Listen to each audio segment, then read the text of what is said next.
आकाशवाणी मध्य प्रदेश से प्रस्तुत हैं प्रादेशिक समाचार।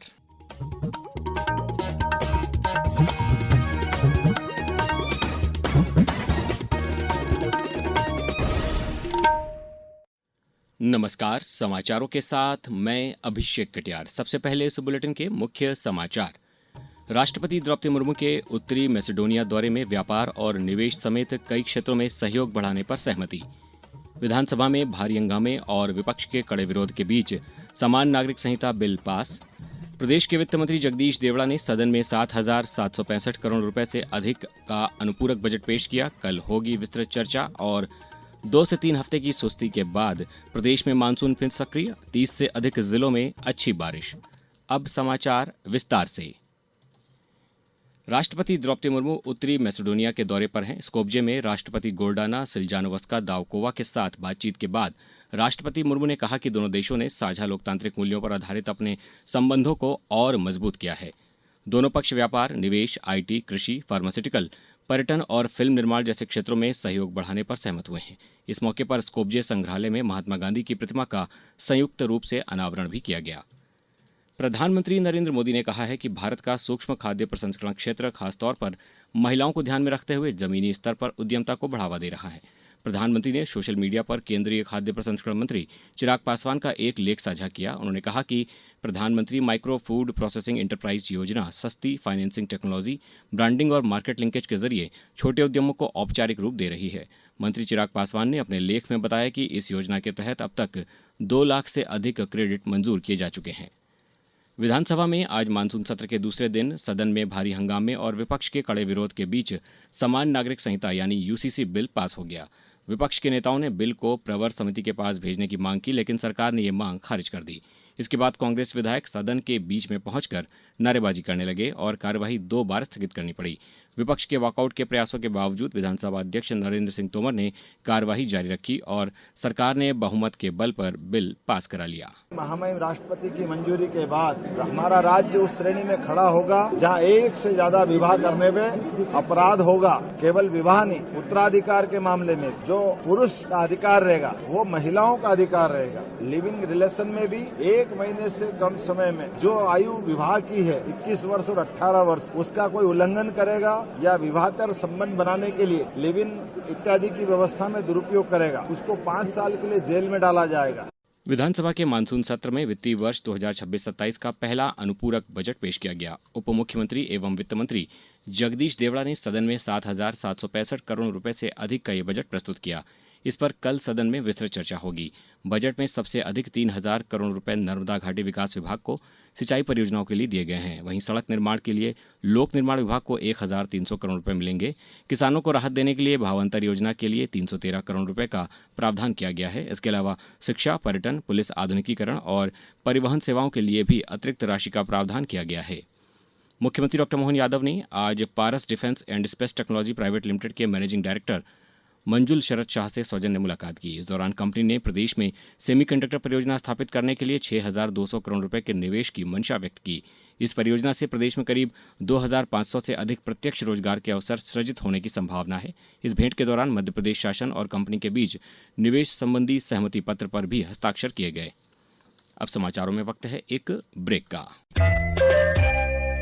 ये समाचार आप आकाशवाणी मध्य प्रदेश से सुन रहे हैं। ये समाचार बुलेटिन YouTube पर Madhya Pradesh news all India radio channel पर और Facebook के साथ ही X प्लेटफॉर्म पर AIR न्यूज भोपाल पेज पर सुने जा सकते हैं। इसके अलावा आप हमारी वेबसाइट newsonair.gov.in पर या न्यूज ऑन AIR ऐप पर भी समाचार सुन सकते हैं।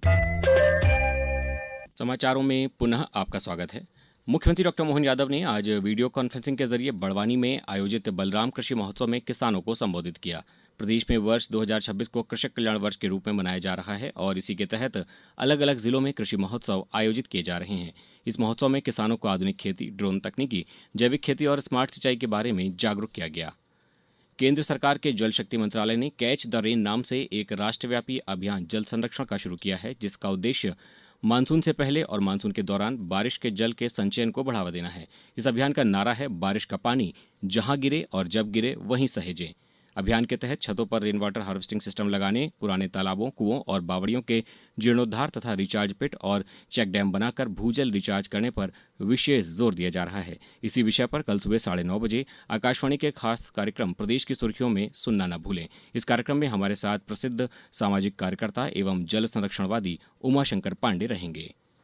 भोपाल में राष्ट्रीय खाद्य सुरक्षा अधिनियम पर आज से 2 दिवसीय राष्ट्रीय कार्यशाला का आयोजन किया जा रहा है। इस कार्यशाला को प्रदेश के खाद्य मंत्री गोविंद सिंह राजपूत ने संबोधित किया। उन्होंने कहा कि राष्ट्रीय खाद्य सुरक्षा अधिनियम केवल राशन वितरण की योजना नहीं बल्कि गरीब और जरूरतमंद परिवारों को सम्मानपूर्वक जीवन देने का सामाजिक न्याय का माध्यम है। उन्होंने ये भी बताया कि आपका राशन आपके द्वार योजना के तहत राशन की गाड़ी सीधे गांवों में जाकर उपभोक्ताओं को खाद्यान्न उपलब्ध कराती है।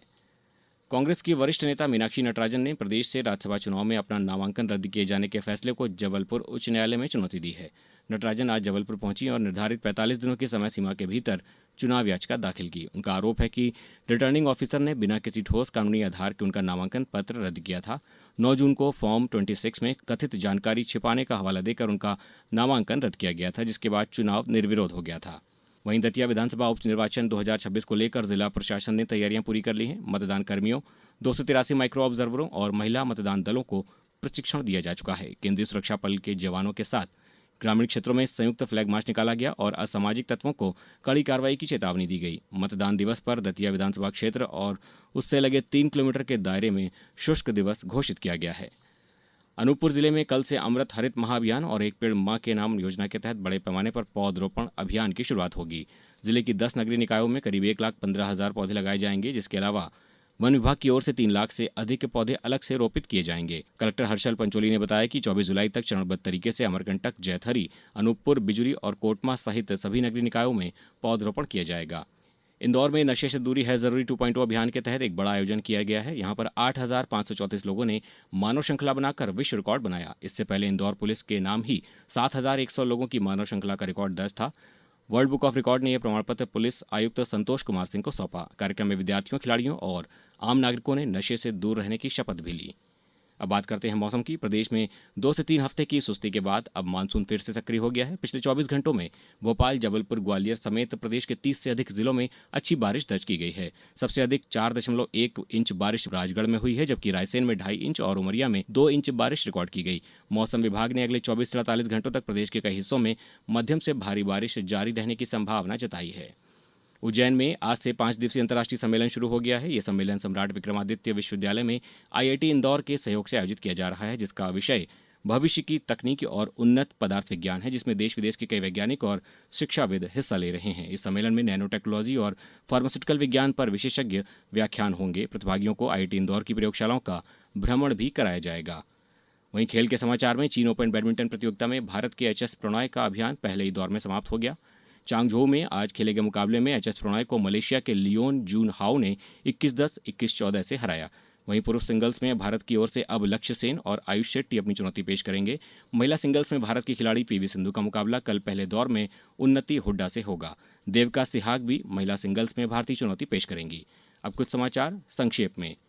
अशोकनगर में एक पेड़ मां के नाम अभियान के तहत ग्राम झागर की गौशाला में अमरूद, जामुन और बेलपत्र जैसे पौधों का रोपण किया गया। गुना जिले के शासकीय ITI राधोगढ़ में कल जिला स्तरीय रोजगार मेले का आयोजन किया जाएगा। प्रधानमंत्री कॉलेज ऑफ एक्सीलेंस खरगोन में युवाओं के लिए विशेष रोजगार कार्यक्रम का आयोजन किया गया। मंडला के शासकीय उत्कृष्ट विद्यालय में बाघ और वन्यजीव संरक्षण के महत्व पर संवाद कार्यक्रम में छात्र छात्राओं को वन्यजीव संरक्षण की जानकारी दी गई। खंडवा के नीलकंठेश्वर शासकीय स्नातकोत्तर महाविद्यालय में नए विद्यार्थियों के लिए मार्गदर्शन सत्र का आयोजन किया गया।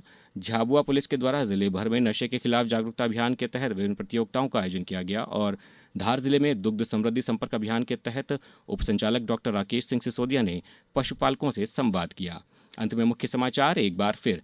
राष्ट्रपति द्रौपदी मुर्मू के उत्तरी मैसेडोनिया दौरे में व्यापार और निवेश समेत कई क्षेत्रों में सहयोग बढ़ाने पर सहमति। विधानसभा में भारी हंगामे और विपक्ष के कड़े विरोध के बीच समान नागरिक संहिता का बिल पास। प्रदेश के वित्त मंत्री जगदीश देवड़ा ने सदन में 7,765 करोड़ रुपए से अधिक का अनुपूरक बजट पेश किया और 2 से 3 हफ्ते की सुस्ती के बाद प्रदेश में मानसून फिर सक्रिय, 30 से अधिक जिलों में अच्छी बारिश। इस बुलेटिन में बस इतना ही। अगला बुलेटिन सुनिए सुबह 7:10 पर। नमस्कार।